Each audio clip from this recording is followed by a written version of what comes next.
Hey, you awesome folks! Thanks for taking this journey of discovery with your guide, Keith Haney.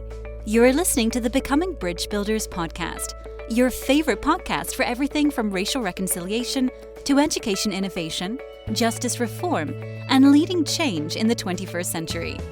This podcast is for people who love to be challenged with difficult topics, but want practical solutions to solve these challenging issues. Becoming Bridge Builders makes change possible. Each week on the podcast, Keith invites innovative thought leaders to share how they are building bridges in their area of expertise. You will hear breakthrough ideas and concepts that are changing the world. He's featuring guests who are best-selling authors, leaders at Microsoft, entrepreneurs, leading educators, professors, lawyers, and so many more.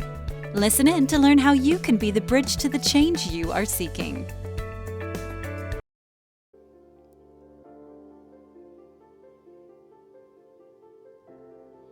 Well, today I'm so excited. My guests are Trey and Matt Peeples. We're going to talk about a mission pathway, and looking forward to having this great conversation about what we're doing here in Iowa District West, but also what these guys are doing around the country as well within the LCMS. So good to have you guys on, Matt and Trey.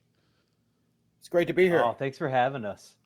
So let me kind of get the audience to get to know you. Give us a little bit about your ministry background. We'll start with you, Trey, and then we'll go to Matt. Just kind of tell us your journey into ministry. Well, I grew up Presbymethodabapticostal, and then I met Matt, and Matt turned me into a diehard Lutheran, and so I was the worship arts coordinator at a church that Matt planted in Knoxville called The Point. And we worked together for about 5 years, and he discipled me and equipped me and sent me off to the seminary.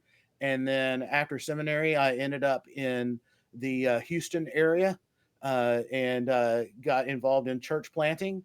And through that, Matt and I were trying to figure out how in the world can we make more disciple makers. And so we put this the missionary pathway together. And now I've taken a call at Joy Summerwood, and so kind of taken an existing congregation and working on moving them to a more missional stance and activities and stuff like that. So cool. So Matt, tell us about your journey. I know a little bit about your story, but I'm sure there's parts of it that I've missed. Yeah, I also didn't grow up Lutheran. I grew up Episcopal for a long time, did a lot of stuff with a Baptist youth group, and then we ended up Lutheran because my parents liked the preaching. And the day before I went to seminary, I found out my grandmother, my dad's mom, was actually Lutheran, but she moved to the South and they didn't have any Lutheran churches. So she went Methodist at the time. And so I found that out the day before I went to seminary. And when I was in seminary, I was like, okay, I think I definitely want to be a pastor. And then people were like, you should church plant. And I was like, no way. But, you know, it was kind of one of those cool things where it was an opportunity to really step out in faith and go beyond what I knew I could do. And I knew I would see God show up if we did that. And so church planting just all of a sudden, it rocked my world. I went down and trained in Hot Springs, Arkansas for planting, and then about 6 months, and then went and planted The Point. And we got to see lots of disconnected people connected to faith. Got connected with great people like Trey, who just had a love for Jesus, a love for the scriptures, and a passion for lost people. And I think when you have a love for Jesus and a love for the scriptures, Lutheran theology just makes sense. And so it wasn't like hey, why don't you become Lutheran and we'll give you a job? It was more of like, hey, you love lost people too. Let's do this. And the longer Trey was in it, the more he was like, yeah, this just makes sense. And so we, I found out that Lutheran doctrine is actually the best doctrine for evangelism out there. I tried the other ones, but Lutheran doctrine is the best. Wow. It really is. And that's really what drives the entire network. We started training church planters at The Point. And then about the time Trey went to seminary, a few months later, I actually took a call up to the Northeast. So I got to experience post-Christianity in its height, in the most post-Christian area of the country. And what I learned through that experience is, one, church planting's different up there. Like the cost of the quote unquote traditional church planting is just astronomical. But really, what we're doing is we're leaving our greatest asset untapped. Like, if we believe Lutheran theology is the greatest theology for reaching the lost, we should be training average everyday Christians how to share that where they're already going, because they're going to places and spaces you and I can't get into. And they already know a language that you and I would have to learn to be able to share that. But if we're equipping people to actually share their faith where they're already going, not only are we going to see people come to faith, and we're going to see the church and the Lutheran church by extension grow, but we're actually going to see new churches start in places you would never expect to see the church.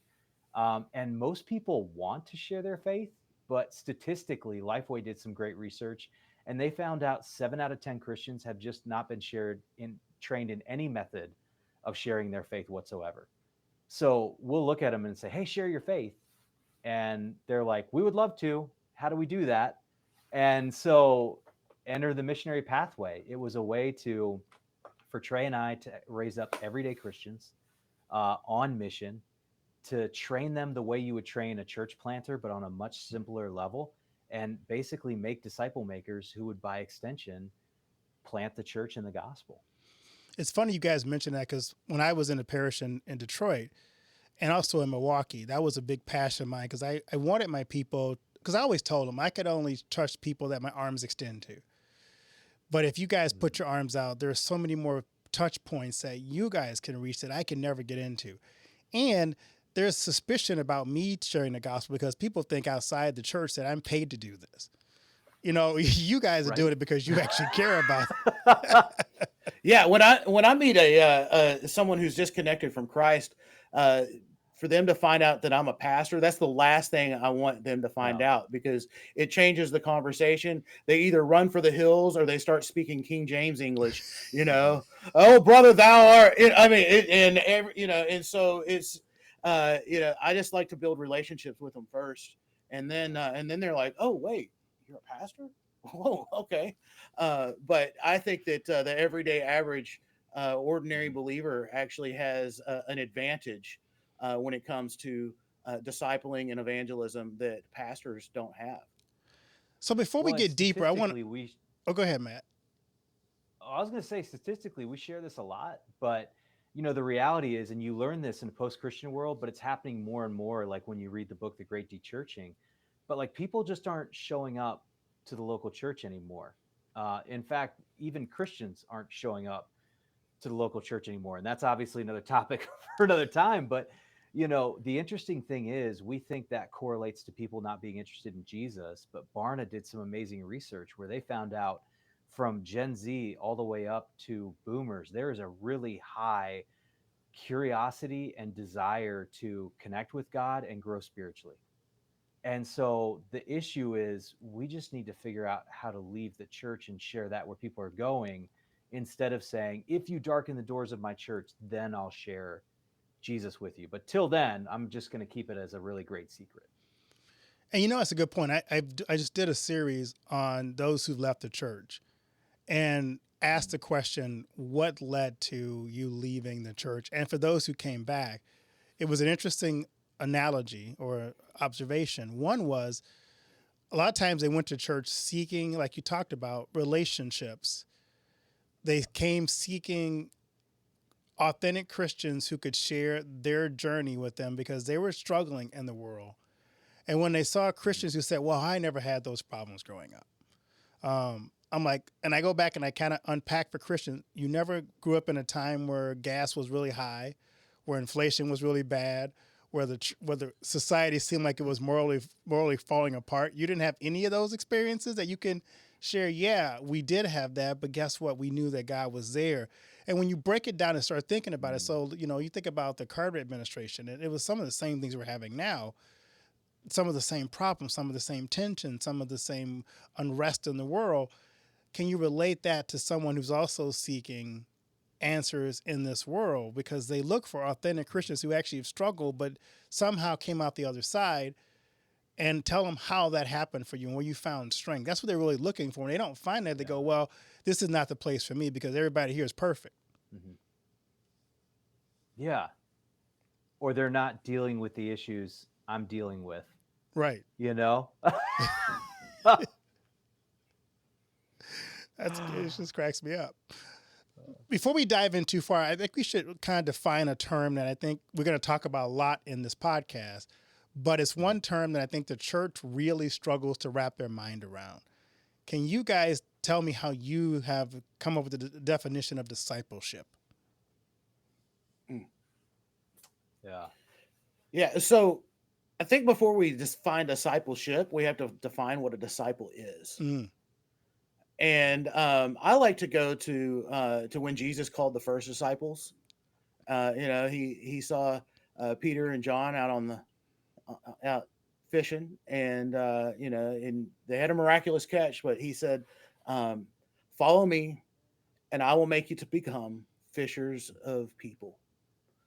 And I think, it doesn't say everything that there is to be said about what a disciple is, but it gives us a good framework. And I think there's three parts of a disciple. First, a disciple is someone who follows Jesus. Jesus said, "Follow me." Mhm. So Jesus leads, we follow. The second is a disciple is someone who's being changed or transformed by Jesus. He said, "I will make you become." He didn't say you will make you become. He said, "I will make you become." So there's a transformation, a change that happens as we start to follow Jesus, where we become more like Jesus. And then what's he going to make us become? Well, he was talking to fishermen, so we put it in fisherman language. He said, fishers of people. But that means that we're going to be on mission with Jesus. So, a disciple is someone who follows Jesus, is being changed by Jesus, and who's on mission with Jesus to do what? Make more disciples. And so, And go the ahead. thing we have to understand too is discipleship is not a uniquely Christian thing. Because at the very heart, a disciple is a follower of something or someone. And so Jesus really called us to follow him, to be disciples of him. And so I think that's a really important thing to understand, because people already baseline understand that concept, even if they don't think they understand the concept. Like, we all follow a certain thought, we all follow a leader of some kind, whether we're aware of it or we're not. What Jesus is calling us to do is to make him the one that we follow, to follow him, and then to help others follow him as we're following him. Right. And I think that's important in the church, because you'll hear this question, and I think it's a bad question. And, the right answer to the wrong question is still the wrong answer. And it's this: are you making disciples? The reality is you are making disciples. The better question is, who are you making disciples of? Mm. Are you making disciples of Jesus, or are you making disciples of you, disciples of a certain style or format that you like, like your political party? No, who are you making disciples of? And our call is to make disciples of Jesus. And kind of what drives me personally is to be intentional about it. Hmm. And one of the things that I've found to be so true is that discipleship is more than just knowing the right answers to the questions. It's more than just what you know. It's really who you know, Jesus, and helping people to walk along, walking alongside someone and following Jesus. And so there's some action steps in discipleship as well. And it's not, and we don't do these things to earn God's grace. We do it because we got it. It's so discipleship is well, I think discipleship can start before conversion. I think people are discipled into faith, but then once someone is in faith, they're asking the question, so what now? Right. And so that relationship with another believer, to walk alongside them in that sanctification process of becoming more like Jesus, it's just crucial. I mean, when I look back Yeah. at my journey, uh, I've been in church for a long time, but the things that made the most impact in a discipleship, within that discipleship frame, was uh, personal relationships. It was, sitting around a campfire with a beer with my Christian buddies and talking about life and faith and how it all comes together. Mhm. It was getting to work with Matt, where we had a lot of time where it was just he and I, in the office working on stuff. And as we were serving the church, Matt was pouring into me, and so it's discipleship really has to happen in relationship, and the most powerful discipleship happens very personally. Yeah, all evangelism is discipleship. Not all discipleship is evangelism. And I think understanding that is really helpful too, because that same process you would use to help somebody grow in their faith is a process you use to help somebody come to faith. It's conversation, it's relationship, it's intentionality. It's one of those areas. I'm not a language scholar, so I have no business saying this. But what I will say is one text where we should really retranslate is the Great Commission. And we should not have it say go. We should have it say the real sense of as you are going. Reason for that is Absolutely. because if you say go, words create worlds. And so the average person is thinking, okay, I've got to go somewhere else. I've got to do something else. I've got to add something new to my schedule that's not already there. Versus Jesus said, as you are going, meaning God's probably already got intentionality with where you work, with where you live, with the people you hang out with. And so discipleship is about being intentional about making disciples in those places you're already going. So it's not about adding more to your schedule. It's about being more intentional with the schedule God's given you. Yeah, because the command there is not go. The command is make disciples. Yeah. Right. As you guys are talking, something struck me. We talk about discipleship and discipling people to be like Jesus. That means that we're teaching people to have a heart like Jesus, one of Mm. compassion for our neighbor, to have hands like Jesus, who, when he saw a need, Jesus met a need, to have feet like Jesus, that as we go about our daily work, we're looking for opportunities to bring, as one of my podcast guests, I love this term. It's my favorite term of the year is to sparkle Jesus wherever we go. So the idea that as Christians, we're going out with that love of Jesus, the heart of Jesus, the hands of Jesus, and we're sparkling his love and his compassion and his grace as we go about our daily lives. And to me, that's what Mhm. we're teaching our people to do. We're not teaching them to go preach the gospel unless they're called to do that. We're teaching them to reflect and live a life that models the Jesus that we love and serve. Yeah, I call them Yeah. positive Christian bumps. Yeah. Hmm. And that's my evangelism strategy, because that's what worked on me. I was far from God. I was running from him. Didn't want to have anything to do with God or the church. And honestly, it was everyday, average, ordinary disciples who loved on me. And it wasn't just one. It wasn't one conversation. It wasn't one person. It was a series from multiple people who showed me that Jesus loves me by the way that they interacted with me and treated me with honor, dignity, and respect. And they, as you said, they sparkled Jesus. They were a good reflection of Jesus into my life. And the Holy Spirit used all of those different interactions to work faith in my heart. Yeah, and I think it's really important for us to remember, and I think one of the things that gets confused is we forget the things that people are specifically called to and the things we're all called to. So, like, yeah, some people are specifically called into full-time vocational ministry, and that's a specific calling, but all people are called to the mission of Jesus. Some people are called to preach. All people are called to share the gospel. That's why we're called to be a light, a city on a hill. That's why Jesus said, go and make disciples. He expected everybody to do that. And I think sometimes we can be so overprotective about the specific call that some people have that we lose sight of what all people have been called to do. And by extension, what we that have a very specific call are supposed to be equipping them to do, if that makes I mean, sense. that's Ephesians 4 ministry. I mean, the scripture is very clear that that those of us who are called into vocational ministry, our job is to equip the saints for the work of ministry. Hmm. So we're kind of like the lead equippers. And imagine what we could do if we equipped people in order to equip people. Yeah. What if the equipping, facilitated more equipping? I mean, that's how the church. I mean, that's how the church worked for from the beginning. I mean, you just look Yeah. And at Acts 2.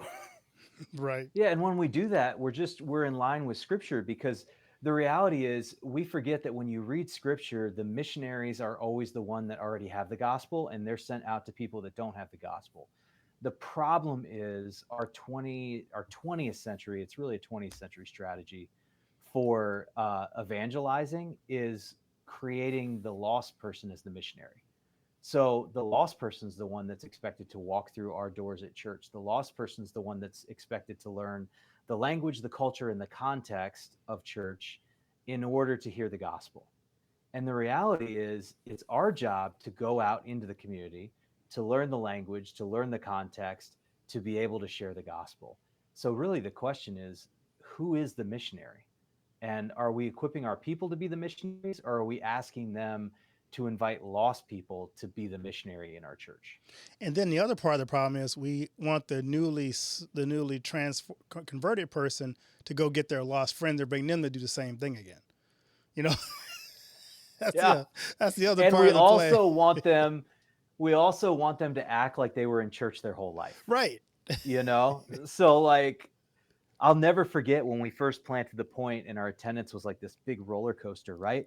And I remember looking at my wife getting so frustrated with that. And she looks at me and she goes, "Why do you expect somebody who's brand new to the faith to act like they've been there for 20 years?"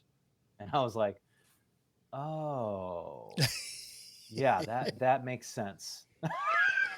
I love that. So let's dive into your Kairos network, because I want to have some time to talk about that as well. So can you tell me what led to the inception of the Kairos network and the vision behind the mission pathway? Yeah, so the Kairos network started really organically. It started because I never felt like I was ready to plant a church, and then I got a chance to be trained in church planting, and it changed what I was able to do when I went out and planted, and it also kind of spurred in me that heart to want other people to be trained to do that. So it started as just church plant training, and it started in Tennessee through our church plant. And then I was called up to New Jersey to take over an existing church, do some revitalization, and to launch out church plant training through the district. And so that's kind of where the Kairos name was born, was doing it up there. And as I was doing it up there, and we launched out a few churches in New Jersey, which was really fun to see that happen, what I realized was, man, we really need to be better at training average everyday Christians. I also learned from revitalizing a church how much time, effort, and energy is spent doing that, and how much more fruitful it can be to just start something new, and that we don't always have to have a high cost on starting something new. I started getting exposed to this idea of what it could look like to launch out average everyday Christians and equip them more to do ministry and to launch things out where they're already going. And how, when you're living in an area like a New Jersey, essentially in the metro New York area, where the cost of living is insanely high, where it's an incredibly post-Christian culture, like the old strategies of like getting a plot of land and putting up a building and putting a pastor in place just aren't going to, they're not going to plant a church, and they're going to be insanely expensive to do it. Versus, we're always, essentially what we're always doing, Keith, is we're always trying to take people who are trained for ministry and send them to a location and get them to fall in love with the location, versus taking the people that already love that place, that already have family there, rhythms there, an understanding of the culture, and training them for ministry. And so really what the missionary pathway was Trey and I saying, Trey was trying to do that in Houston. I was trying to do that in New Jersey and beyond. And I was like, we were like, hey, if we're going to develop this, let's do this together, because we have that same mission heart and we love working together. And so when we launched that out, what we realized was, one, we set out to do that everyday missionary training so that somebody could launch ministry where they're already going, you know, learn how to make a disciple where they're going, learn how to launch ministry there.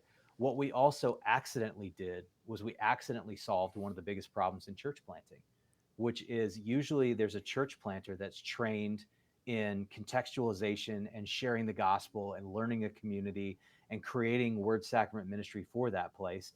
And there's a whole group of people trying to come along that only know how to think past church experience. And so now, thanks to training like the missionary pathway, you're able to have that trained key point person that helps plant something, but you also have a whole team of people that also know how to contextualize the gospel, that also know how to make a disciple, and that are also thinking in that vein. And so through doing that, it essentially allowed us to expand the pool of people that could plant ministry and to create different cost models and structure for planting ministry. Because when you're planting a ministry with average everyday people, you no longer have to have $200,000 or $300,000 in the bank to do it.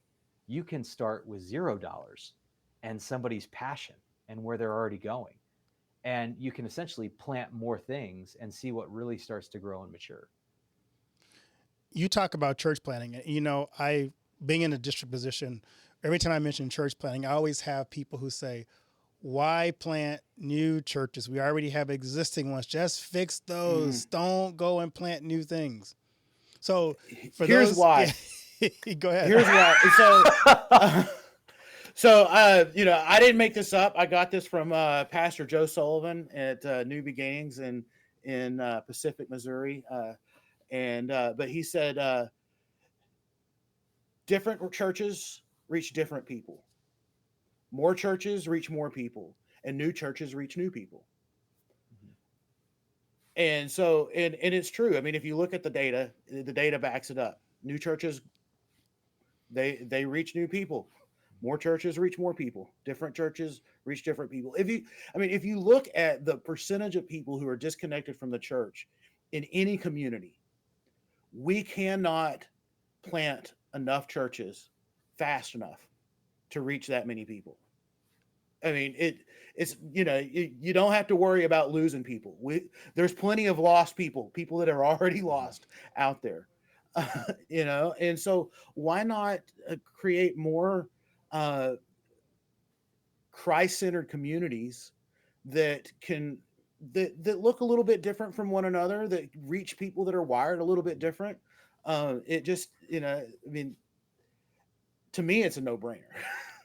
Yeah. Also, from a practical standpoint too, like going along with that, there's a few things to understand about revitalization. One, if churches plant churches, those churches that plant things become more missional and more vibrant.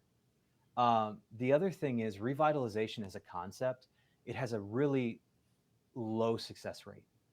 Like roughly 10% of churches could radically revitalize. Generally, what will happen in a revitalization is, think about it like a bungee cord. Churches have a general DNA, they have a general like ethos to them. And so you can stretch that bungee cord. And when you're putting pressure on it, it will move to a certain point. But the second you release that pressure, it will tend to go back to its natural size and shape. So you're also going to spend a lot of money trying to revitalize something, even though there's resources there, and those resources can tend to be blinding for people. They're like, but there's already resources here. But when you're planting something new, you can do far more with far less, if that makes sense. It does. The other thing is, go ahead. Well, oftentimes in revitalization, the last thing I'll say to that is, oftentimes you're taking an existing group of people that are being discipled in that place, that are growing to know and love Jesus, and you're essentially trying to change the entire structure. So you're essentially saying, we're going to change reaching this one group to reach this other one group. Instead of saying, okay, this group's being served and some of them are going to move into some new stuff, but how can we serve this group and still reach out to those other groups? And I would say that's where you find the benefit of planting, and planting through local churches cohorting together. Now you've got the chance to start ministry without losing the ministry that's serving Grandma Schmidt, for lack of a better term. Yeah, and I do think that planting in teams of congregations, in networks of congregations, is the healthiest and most successful. I've been blessed to be a part of a network in the Houston area. Well, it's actually bigger than the Houston area now. It just started with a couple of congregations in Houston. It's called the Harvest Partnership. A couple of congregations said, we can do this, and so they pooled their resources together, called out a church planter, and sent some resources and some people, and then now then they called another planter and did the same thing, and then they called me, and now, I mean, you get on a Harvest Partnership Zoom call, and it's a full screen, and there's no territorialism, or we just partner together, and the thing that gets asked is, what do you need?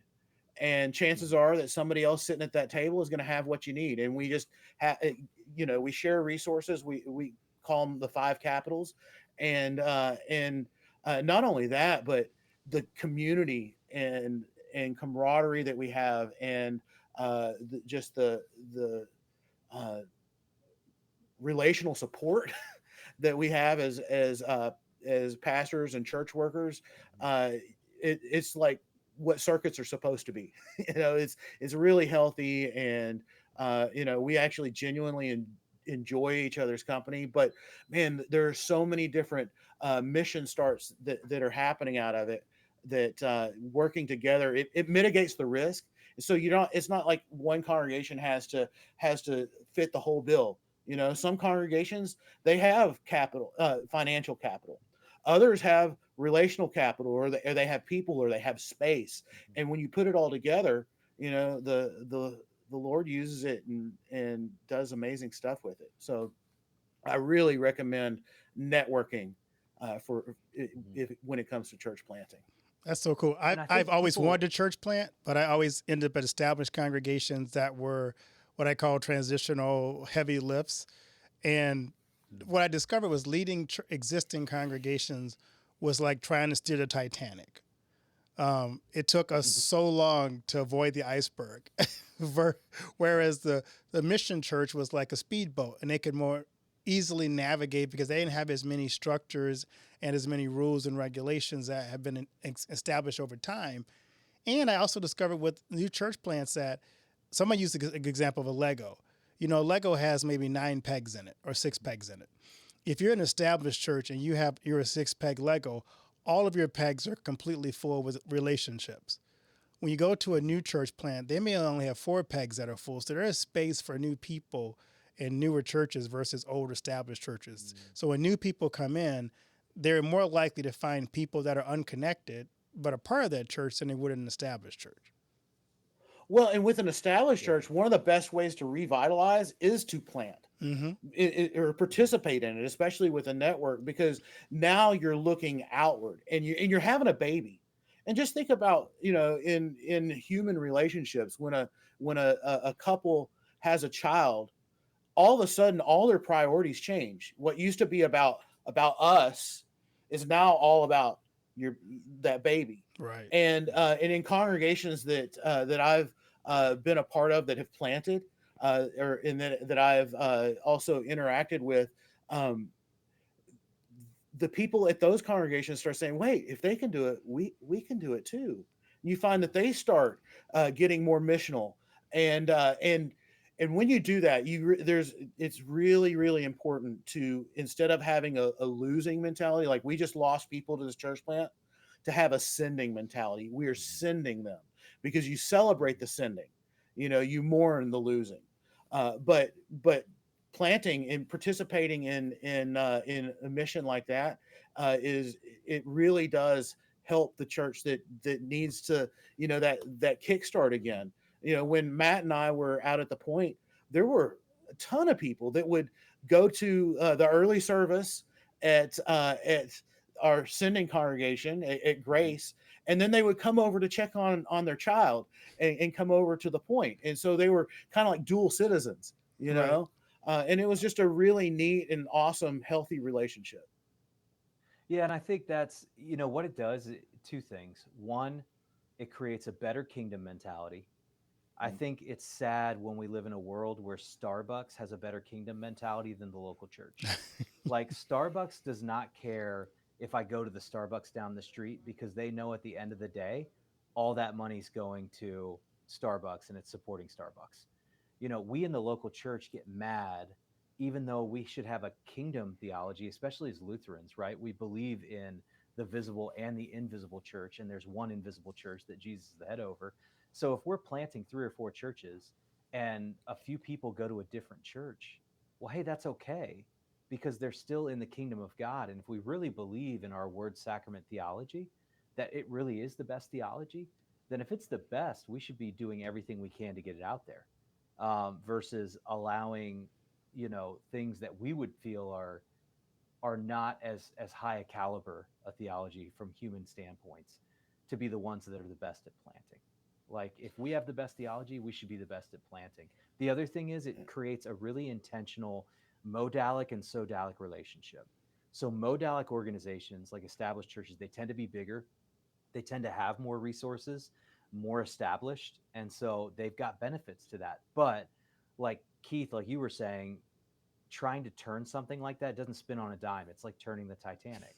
Versus a sodalic organization is smaller, it tends to have less resources, but it's able to experiment more, to test the missional edges. And when you see those things not as competitive, but as complementary to each other, you see incredible things happen. And when there's an intentional relationship between a modalic and a sodalic organization, what you find is all of the experimenting and all of the learnings from that sodalic organization can help, really curve the learning curve of the modalic organization. So all of a sudden, you have a much higher learning agility than you had if you were on your own as a modalic organization. On the flip side, as a sodalic organization, being connected with a modalic organization keeps you from testing the missional edges to a point where you literally fall off the cliff. It also creates better resourcing than what you would have on your own. You even see this in the corporate world. Like, in the corporate world, if a company wants to do something and try something, they will oftentimes create a skunkworks company. It's a separate entity and organization that allows them to do things differently, in a way that allows them to experiment, test, and really try something in a way that doesn't break the existing modalic, but it allows them to benefit from those learnings and support back and forth. Yeah, and I love what you said about the kingdom mentality. Um, there's a difference between a kingdom mentality and a castle mentality.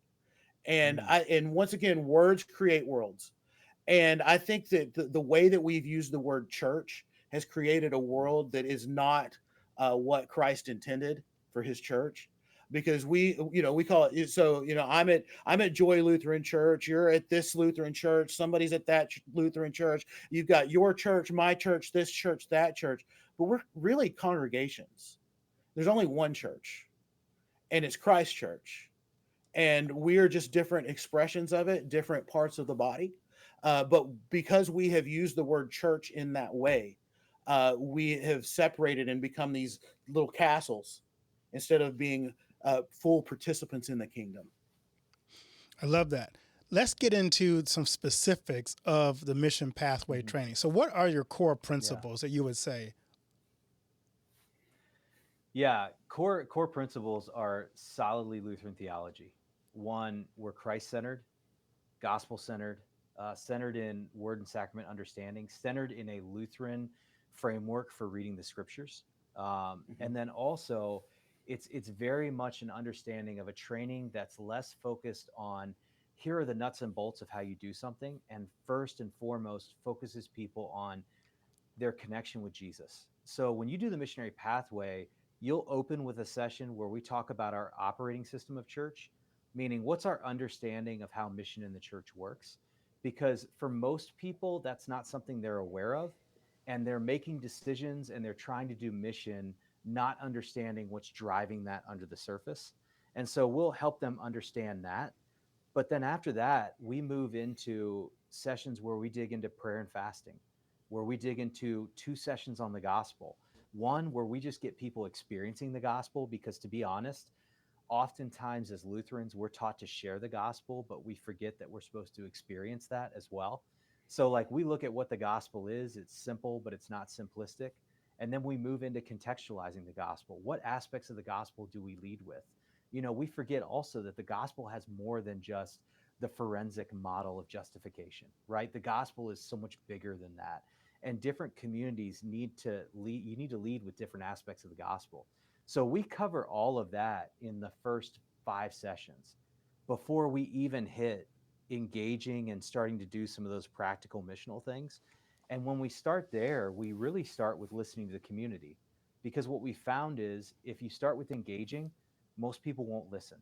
And the thing the church needs to do first is to listen to the community around them, listen to people around them. Because if you will listen to people in the community, they will literally tell you how to reach them. They'll give you the language, they'll give you the playbook. I mean, it becomes so simple that it almost feels like you're cheating, you know? But it just comes from like listening. And then from listening, we then teach people how to engage the community in really practical, healthy ways. We'll teach people how to have spiritual conversations, when to have spiritual conversations, because sometimes it's not the right time. And then from there, we'll move into basic understanding of how to make a disciple and how to do discipleship in the community where you're already going. And then we'll move into where discipleship can go. Ministries launching out, new churches launching out, things like that. I love that. And I love the idea of contextualizing the gospel for the community. I try to get churches to understand that. Like if I did a sermon one time in Burr Ridge, Illinois, which is one of the wealthiest suburbs of Chicago. And I did the same sermon the same afternoon at Rockford Lutheran, in Rockford, which was one of the poorer communities. In the morning, it was the same sermon. It was a story about the unjust judge. The morning sermon message was mostly about persistence in prayer, because they understood that. That afternoon, it was about, what it's like to face what you've seen to you like injustice in your life, but you have a God who's just, who understands your situation. So they could relate in Rockford with the widow who was coming before the judge, feeling like she wasn't getting justice, whereas the people in Burr Ridge probably didn't feel that way, but they could understand, being persistent in my prayers, especially if you're pretty well. You may go, I don't need God as much today, because things are going pretty well. Right. But it was the same text, but it was contextualized for the people who need to hear it. Mm-hmm. Yeah, and I love that because both of those readings of the text, both of those preachings of the text are accurate, Right. and they're on point. And you just had to lead with a different part. And I think sometimes when you talk about leading with different aspects of the gospel, people get a little hesitant. They're like, wait, right. what do you mean? But so in that section, actually what we did is we actually took different Lutheran ministries from around the country, and we showed how they were leading with different aspects of the gospel and why.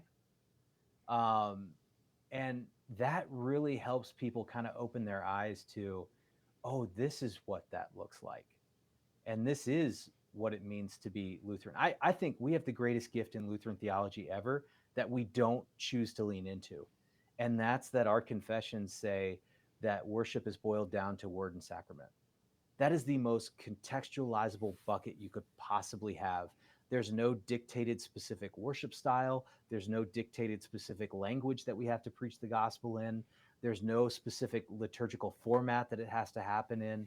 It's word and sacrament. And we use those historic things that we've always used in the church because they're great anchors. Like the creed keeps us anchored to historic Christianity. The Lord's Prayer is the prayer Jesus taught us to pray. So we definitely want to be using that. And the sacraments, baptism, communion, that allows us to experience, those gifts of grace that God has to give in a really tangible way that people need. But, the rest of it, let's be contextual. And you will find in church planting, I learned this when I was doing church plant training in City to City in Manhattan, the hardest place for people to contextualize is worship. They will tend to do something they like or something they are reacting against, instead of actually stepping into community and saying, what language do people speak? What music do they listen to? What time is best for worship in this community? Because as Dan Fanco found out, who does Camino de Fe in New Jersey, a Hispanic ministry, Sunday morning at 9:00 is not the best time if you want to reach that community. But because he has freedom to contextualize, he's able to do it at a time that actually allows him to reach that community, versus being so rigid in his format that he can't reach the people he really desires to reach. I'm pretty sure, though, that in the first set of the tablets that Moses brought down, 9 a.m. was one of the commandments. So I'm.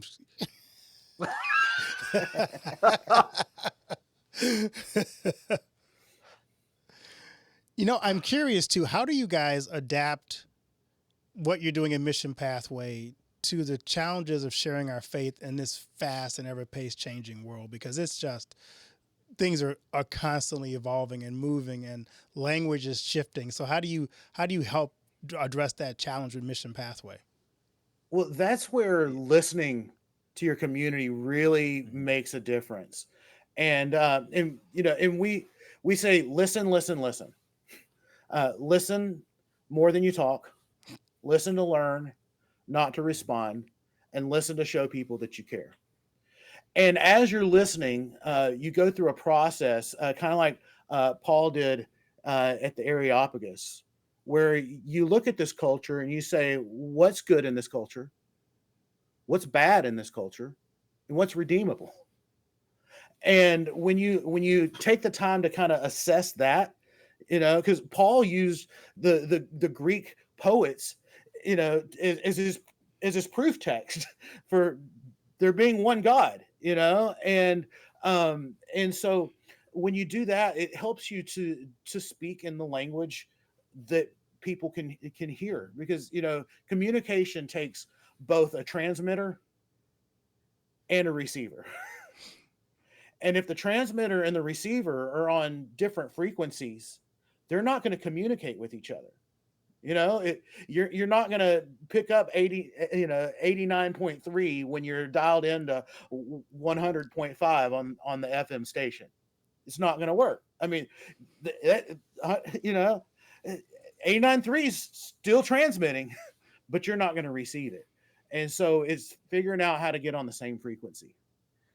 And that's the thing. When Trey and I built this, we built it on why principles or first article principles. So we Mhm. essentially did the heavy lifting of that in the development. And what we did is we said, we are going to make this the most basic cellular level possible. And if something's done in why principles, what you're saying is this is true to first article creation. This is just how people are created.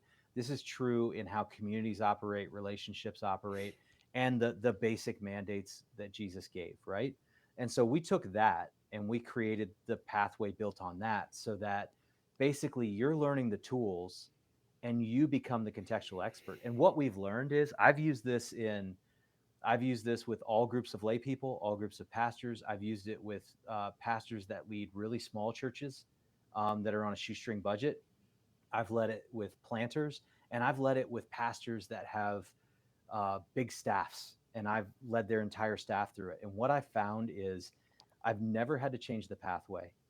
The pathway has made an impact in everybody, and everybody's immediately been able to contextualize it to their context and able to think through how to make disciples. I think one of the things the pathway does is oftentimes what happens in the disciple making space, as far as training people in disciple making, you'll see one of two things happen.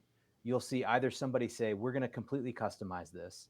So people spend a year plus on a whiteboard trying to figure out how to make disciples without actually making disciples, or they're given a very rigid system that has no flexibility, and they're told this is the only way you can make disciples, use this. And so what missionary pathway, the heart behind it, is essentially it teaches people how to make disciples by making disciples. It breaks it down to the most simple process possible, because simple is highly reproducible. The average layperson could put this into practice, or the average pastor could put it into practice. And that's why it's starting to expand so much, is because it's a really simple thing. And so our thing is, we hope this is something that helps you crawl, walk, and run into discipleship. So we help you crawl, you start to walk, and then eventually somebody may take the missionary pathway and totally throw it to the side and do their own thing. And we would celebrate that. We Mhm. would celebrate other people that have other processes they use to make disciples, because Trey and I kind of just killed our egos a long time ago. And we just kind of believe that Jesus told us to make disciples, and not that only Trey and Matt can make disciples. Um, and so that's kind of how we dealt with it. But the interesting thing is, when you make things really simple like that, where the average person could leave that and start implementing it immediately, what you find is it creates a flywheel effect. And so when we started Missionary Pathway, there were 18 people in two cohorts, and Mhm. that was September 2022. By December of 23, there were 350 people that had signed up in 8 countries. By January 24, there were 450 in 12 countries. And by February of 24, there were almost 550. Um, and it expands like that because all of a sudden people that went through it, they'll just randomly email us or call us and be like, hey, we started a cohort. I'm like, awesome. They're like, what do we need to do? I was like, nothing. Um, and I give a lot of that credit to Trey, because when we were developing this, I had just left my call and I was making $0.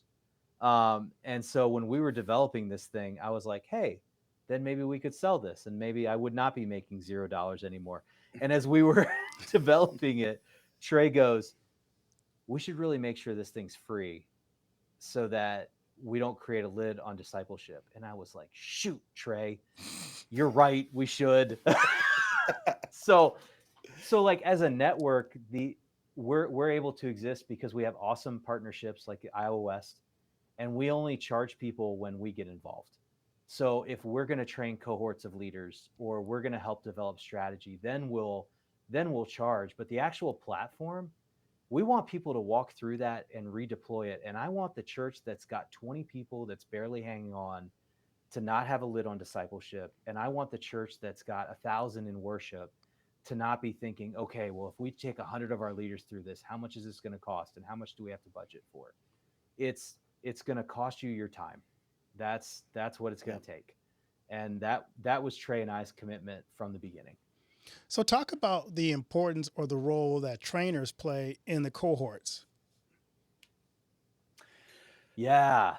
Trey? Yeah, really, they're facilitators. They just help to bring out what the Holy Spirit's already working in you. You know, we set it up with a what's called a transformational learning style. It's 10, 20, 70.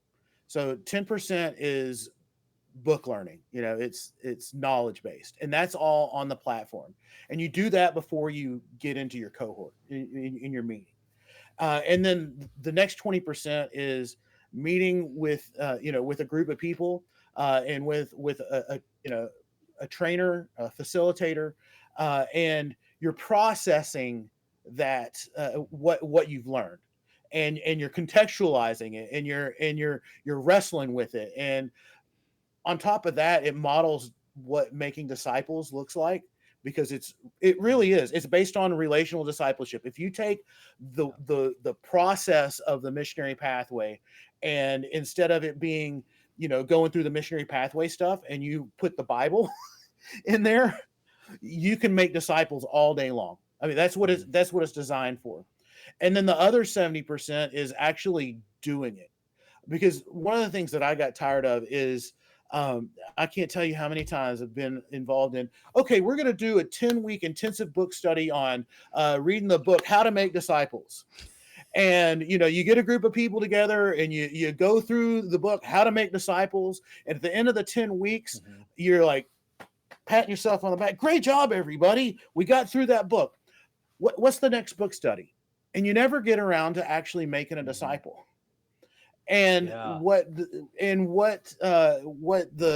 missionary pathway is designed to do is get you actually doing it while you're learning it, and it builds on itself. And what the facilitators and trainers do is they kind of keep you accountable to doing that. Yeah, so they create the space, because in a transformational learning style too, it's not like the academic style where it's like you went through that competency, take a test, you got a B, you got a C, you got an A, whatever, that's your grade, you move on. In core competency style, you move on when you feel like you have a competent understanding. And so the facilitator also helps create that pace.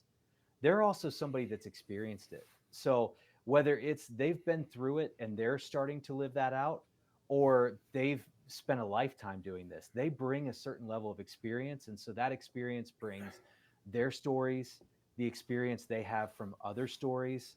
And then also those facilitators are the ones that are modeling what discipleship looks like.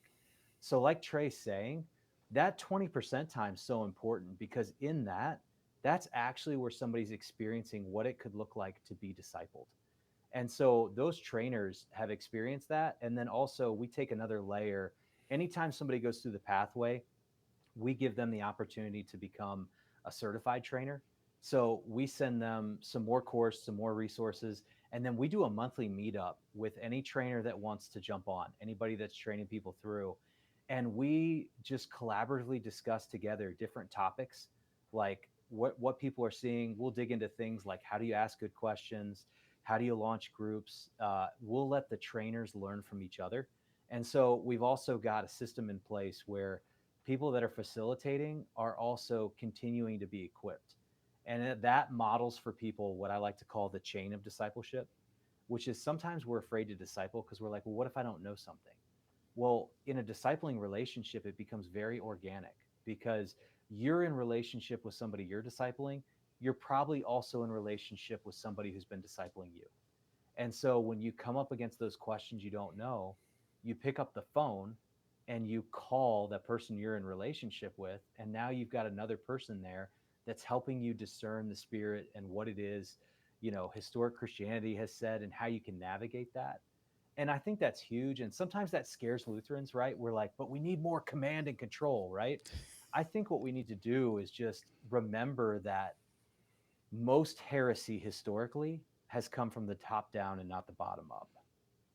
And we need to trust our people a little bit more, and we need to trust the Holy Spirit a little bit more, that he's actually been running this church for a long time. He's always used average everyday Christians to do it, and he'll take care of it. I love that. As we this is exciting to hear about this, but people listening are probably going to go, this is really nice, but can you give me some testimonies of some effective mission pathway success stories that I can say, yeah, this sounds really great on paper. I've seen this movie before, but is it really working? Oh, Yeah. yeah. I've got, yeah, we got a bunch. Trey, you give one. Yeah. Well, honestly, just last week we were on a Zoom call with a bunch of church planters, and we had a vicar on the call, and he's wrapping up his vicarage, and he's about to go back to the seminary, and for his evangelist project, what he did was he took the missionary pathway into an existing congregation of 600 members, and he said that over the year it's amazing that having that in there has revitalized the congregation. They're on mission, and he told a story about an everyday, average, ordinary believer. I don't even know his name, who had gone through the missionary pathway, went on a cruise, ended up in a conversation with someone at the bar, and the person that he was talking to got connected to Christ.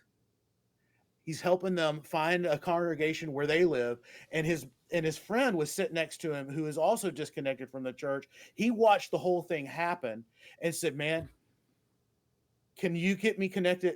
My wife and I, we need to get connected to this. So it also started an ongoing discipling relationship there.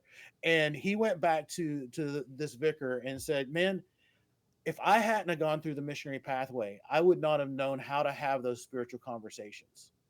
And and that was, he just kind of threw that out at us, and I was in tears just thinking about and it was just like just so amazing how someone went through a missionary pathway, learned how to, was equipped to have spiritual conversations, because as the conversation started, she was talking about getting into a car wreck. She totaled her car, busted her arm, and she said, how could, if there's a God, how could he let something like that happen? And he heard the word God, and he was like, okay, it's time to have a spiritual conversation. And so he just reached into his toolkit and was able to have one. Wow. One of the ones I'm thinking of is, we've got some great stories of ministry leaders. It's the average everyday Christians that are blowing me away. So we have a lady at one of the churches I'm serving at here, Karen, and she wanted to do missionary pathway. She was a little bit hesitant when she was going to step in, but she's like, I'm going to try this. But the missionary pathway we were doing with all the lay people here, that time slot didn't work out. So I said, well, hey, just jump on one of our other cohorts that we have on Zoom going around the country. She ends up in a cohort with all pastors and a district president. And she's like, should I be in this cohort? I was like, yes, you need to be in this cohort. She starts serving at a ministry, kind of like a halfway house ministry, baking cookies and like decorating cookies. And she brings the cookies. She starts using her cookie decorating business to build relationships with these people in this transitional housing, coming out of recovery, like building these deep relationships, sharing the story, catching fire. Now she's leading 2 new cohorts that are launching out within our church. And she is looking for places she can share faith. And it's like, to see her story just would blow you away. And it's the kind of thing where it just took time. And it didn't matter that she couldn't step in with other lay people. She jumped right in with those pastors and that district president. And like, it was so cool because everybody was learning together and they were inspired by her story and what they saw going. And she was inspired by how they were wrestling with these things, you know, because oftentimes we think the pastor and especially the district president's got everything figured out, Right. you know. It's like, so I think that's the power of the pathway is it gives you a really simple process that all you have to do is create time and space for the relationship and create the space to make discipleship happen, which takes about 4 months to walk through the pathway well, because you don't want to rush through it. You don't want to see 8 sessions and be like, this is 8 weeks. Trey and I tried that when we first launched it out, and we realized it was way too fast for the pastors in the group. And what I've learned is, and I learned this from Mac Lake, you can't microwave discipleship development. Like, you need a little bit of that crock pot time. And so the big thing we've learned from these stories is slow down and less is more. So like, we would have cohorts of just a few people, and in the American understanding, it's like, well, is it really going to be worth it spending 4 months with 3 people? Yeah, it is. Mm-hmm. Because those 3 people start getting out and making disciples, and some of them start launching cohorts, and now you've got 4 and 5 cohorts launching out because you spent time with 3 people. And so that's been kind of the cool part of the process. It's just, most of the things we hear, we've got in Iowa West, we've got a guy that was running men's small groups who has now caught fire. He's running several of these, not just in his church, but in his neighborhood. We have pastors that are now opening board meetings with Discovery Bible Study. So even the church board meeting is turning into a time of discipleship. And one cool story, Keith, is we had one of our first pastors that went through the cohort was a pastor in Vancouver. And he started doing Discovery Bible Study with his board. Well, in that board meeting, his president's learning how to do Discovery Bible Study when he was just showing up for a church management meeting. So the president's brother calls him from across the country in Canada, and he's going through some really hard times in his life. And the president goes, hey, I just learned to do this new Discovery Bible Study thing. Would you want to just start reading the Bible together? And the guy's like, yeah. So he would wake up at 5 a.m. He's on the west coast of Canada. His brother's on the east coast. He'd wake up at 5 a.m. They would do a Discovery Bible Study together. And all of a sudden, his brother's life from across the country is changing because a pastor was willing to take a little bit of time for discipleship at the beginning of a board meeting. And like, those are the kind of stories that just still like blow me away. Wow, that's cool. So I'm curious, as you guys are doing this, how do you see the mission pathway evolving in the future to further expand its reach and impact? Yeah, it's been very organic. So really, I see the way it's expanding is by us giving more and more permission to people that have been through it. Mm-hmm. They're really taking it to the next level and to a place that Trey and I couldn't even have imagined. We still lead people through cohorts, but now we also spend a lot of time pouring into people that are pouring into other people. So I kind of get the opportunity to do both, which is really fun, and spending time helping trainers learn how to train, if that makes sense. Yeah. So this is my favorite question to kind of wrap up our conversation. This is for each of you individually. So Matt, What do you want your legacy to be? I want my legacy to be living a life that people who were disconnected from Jesus saw my life and they got connected to him and they became a reflection of who he is and saw more people impacted from it. That's my goal for my family, my career, everything I do. Same question, Trey. That more disciples would be made who make disciples. And when by definition for me, a disciple is a disciple maker. I just want to be I just want to be used by Jesus so that more people can know Jesus. That's great. I love those two. As you wrap up our conversation, this has been a phenomenal conversation. What do you want the audience to take away about discipleship or mission pathway? You can do it. You can disciple someone. You only have to be one step ahead of somebody to disciple them. Yeah. And discipleship happens at the speed of relationship. Mm-hmm. I would say just do something. Like, it doesn't have to be mission pathway. It can be joining Jesus. I love Greg Finke and his stuff. It can be a D2MC. It can be everyone his witness. Like, it can be just learning how to read the Bible. I really don't care what process or path you use to share the faith. Just train your people to do something and step out and try something, and just don't be afraid to fail. I think our fear of failure gets in the way of us doing anything. And I would rather just see people step out and try in any pathway. Right. To share the gospel. Sometimes the best stuff comes out of the failure. Honestly. Yeah. I failed a lot, so I know that. Where can people find you guys on social media and connect with you and find Mission Pathway? Yeah, if you go to thekairosnetwork.com, and if you go to the Kairos Network on Instagram, Facebook, YouTube, we actually made sure to put every missionary pathway video that we created also on YouTube, so that it would be really easy for people to share if they saw a principle they wanted to share.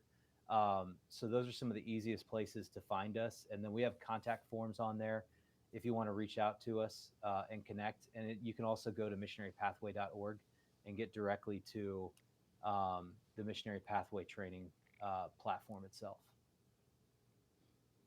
Well, thank you guys so much for this conversation, and blessings on what you're doing. I know it's making an impact here in Iowa. I know I'm seeing pastors excited about the mission of God and sharing it with their members, and I see their members getting excited. So it's just phenomenal to see how we are able to take our Lutheran theology and practice and doctrine into the world and bless the world with it. So thank you for what you do.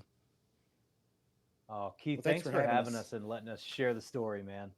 Yeah, no, anytime you should come back and do this again. This was fun. I would love that. Yeah, anytime.